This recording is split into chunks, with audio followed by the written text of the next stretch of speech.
Oi, gente, tudo bem? Hoje eu queria conversar com vocês um pouquinho sobre autossabotagem. Você com certeza já ouviu essa expressão no cotidiano da vida.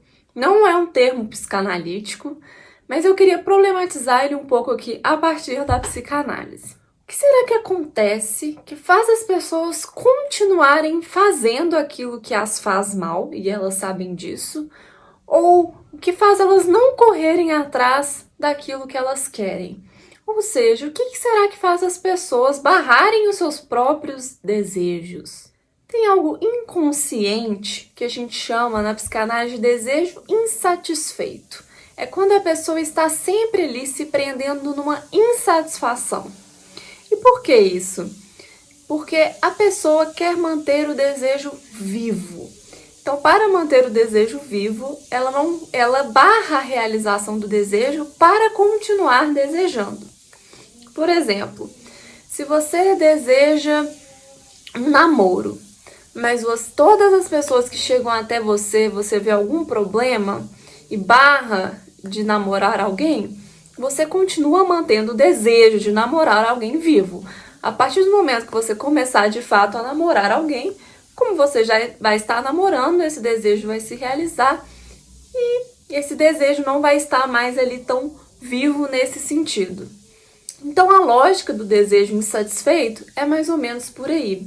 A pessoa se apega tanto aos desejos, querem mais desejar o desejo do que, de fato, concretizar aquele desejo. Tem um porém aí também, de que muitas vezes as pessoas idealizam esses desejos, fantasiam muito em cima deles, e aí às vezes elas preferem manter a fantasia intocada. Porque se concretizá-los, é claro que algo da ordem do real vai aparecer, um desencontro sempre aparece, uma falta, um furo ali nesse ideal. Então muitas vezes é uma forma também de tentar proteger essa fantasia ao redor do desejo. E isso que eu tô dizendo é muito mais comum do que vocês imaginam. A gente se depara com isso na clínica o tempo inteiro. Muitas vezes as pessoas querem não querer porque elas, na verdade, desejam o desejo. Mas tem um gozo nisso aí. Um gozo porque é uma satisfação paradoxal. No fundo, inconscientemente, elas querem se manter insatisfeitas. Então, vou dar outro exemplo. Vamos supor que a pessoa ela queira muito emagrecer, mas ela nunca dá conta de seguir uma dieta. Ela nunca se compromete com uma atividade física, sempre que começa ela para. Ela tem compulsões alimentares, que às vezes ela nem tá com vontade de comer, mas ela vai lá e come mesmo assim. Então a pessoa ali, ela deseja emagrecer, mas ela não dá conta de fazer nada para emagrecer. E é claro que para realizar certos desejos, implica-se renúncias. Desejar é muito caro nesse sentido simbólico. Você nunca vai emagrecer se você não se esforçar para isso. Então você vai ter que fazer um menos nesse gozo na alimentação, nesse prazer que você obtém com a alimentação, e vai ter que se esforçar também para ir atrás dessa atividade física, para criar essa rotina, mudar esses hábitos e você poder de fato emagrecer, pensando nesse exemplo que eu estou dando. Mas aí os desejos não parecem ser suficientes diante dessas renúncias. Será que é porque a pessoa realmente quer emagrecer? Ela realmente deseja isso? Ou o que ela deseja é desejar emagrecer e manter essa queixa por perto? É claro que a autossabotagem não é só sobre a ordem do desejo insatisfeito. Eu tô pegando aqui uma das facetas que podem ter a ver com a autossabotagem. Tem autossabotagens que podem dizer respeito a uma outra coisa. Não existe nada que é universal. Cada caso vai ser um caso. Mas eu tô apontando aqui algo muito comum que a gente escuta na clínica, pelo menos eu escuto na minha clínica, essa lógica inconsciente de manter os desejos insatisfeitos. Mas o que está muito por detrás disso é um gozo também em reclamar. Então a pessoa, muitas vezes ela não quer resolver o problema, ela quer continuar reclamando. Isso é uma das grandes resistências também que às vezes as pessoas têm com algum tipo de tratamento. Porque na verdade elas não querem se tratar, elas querem continuar mantendo esses problemas por perto, elas já estão habituadas, sintonizadas com esses problemas, elas não querem mexer nisso.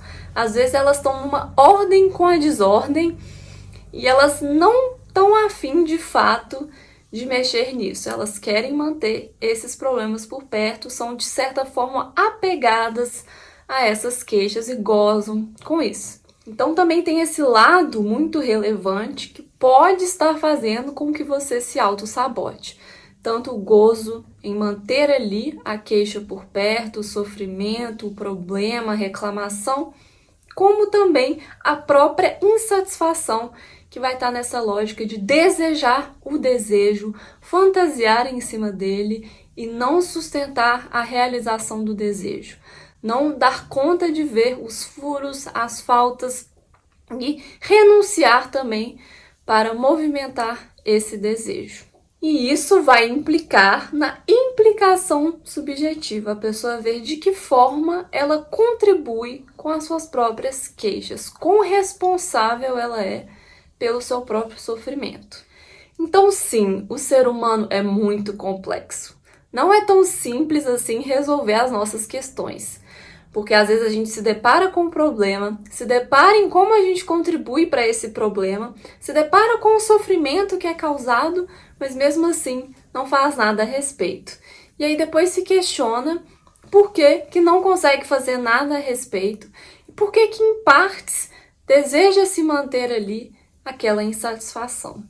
Então, por isso que um processo de análise, principalmente, que vai adentrar nessas questões inconscientes, demanda tempo. Um tempo, lógico, que é um tempo de cada um, mas vai precisar ali de um instante para se deparar com tudo isso, depois um tempo para elaborar tudo isso e, de fato, um momento de conseguir colocar isso em ação, um momento de concluir em cima disso.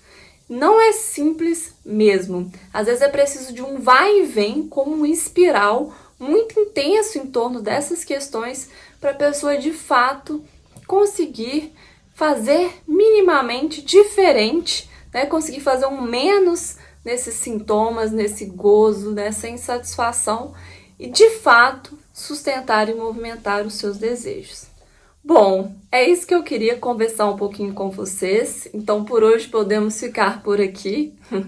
E qualquer dúvida, sugestão ou comentário, fiquem à vontade. Vamos continuar trocando e refletindo. Um abraço a todos. Muito obrigada.